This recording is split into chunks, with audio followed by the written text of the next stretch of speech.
Many of us are familiar with images of black people, which are violent images or images of enslavement or some other negative imagery.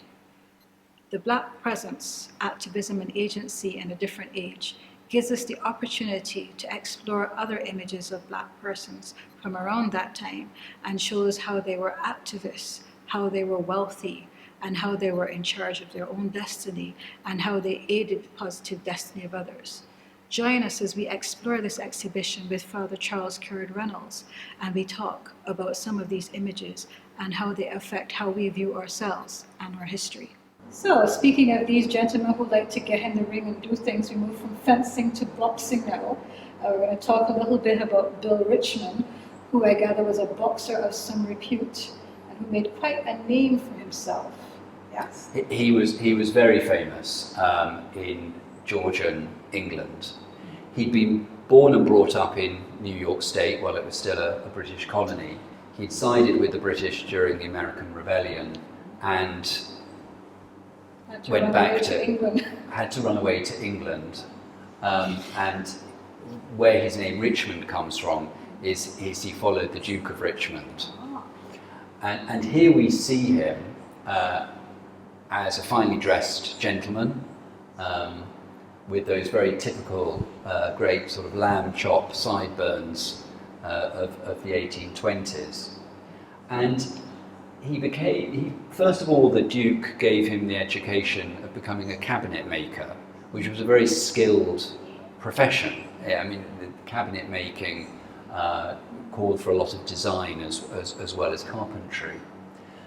But he felt drawn to become a boxer, which was unusual because he was quite slight, and he perfected a form of boxing where there was a lot of footwork, which wasn't the type of boxing that was usually practiced at that time, where people would just simply stand in the ring, bare knuckles, and slug it out. So an early version of Muhammad Ali then? Yeah, absolutely. And really what he did was turn boxing into the art form that we're more familiar with it now. So the father of modern boxing. Yes. And he was the first to set up a boxing academy, which he set up in Covent Garden in London. Members of Parliament, the poet Byron, and other significant figures would come to his boxing academy. And indeed, he was so famed, he was the usher at the coronation of King George IV and received the coronation medal. One of the things I really like about this particular image of Bill Richmond is that this image is being produced for his boxing fans. This was his name in the ring, Richmond the Black, and the way in which the framer has preserved a lot of the images, but where the actual paper tells something of the story of how the image has been received over the generations is seen here. We can see drawing pin holes, top and bottom. It's a little bit ragged at the edge, and you can imagine that 200 years ago this would have just been put up in a boxing ring, because he was a role model for so many at the time. It's quite a contrast to the way how boxers are displayed nowadays, because nowadays if you're going to do an ad for boxing, they try to bare their chest and show their muscularity, not their gentleman side. Yeah. And I like too that the way how Richmond the Black is expressed, it doesn't sound like if it's an insult, it sounds like an honorific of sorts. Yes. So like William of Orange, Richmond the Black, yes. kind of thing. Yes. Which I find quite interesting, yes. in terms of, yeah. and telling of his status within the society. Yeah.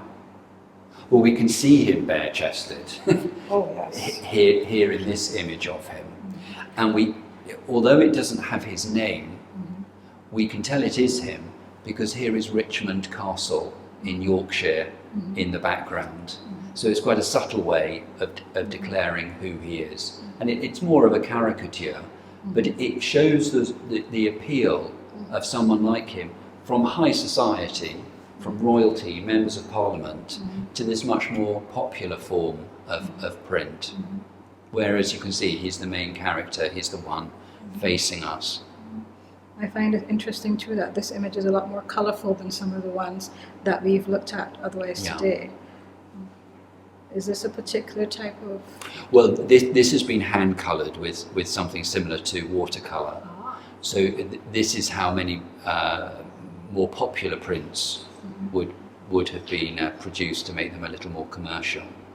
So then you're saying that this would have been mass produced, but then people sat down and literally coloured these images Yeah. over and over Yeah. again. Yeah. Sounds expensive. Yeah.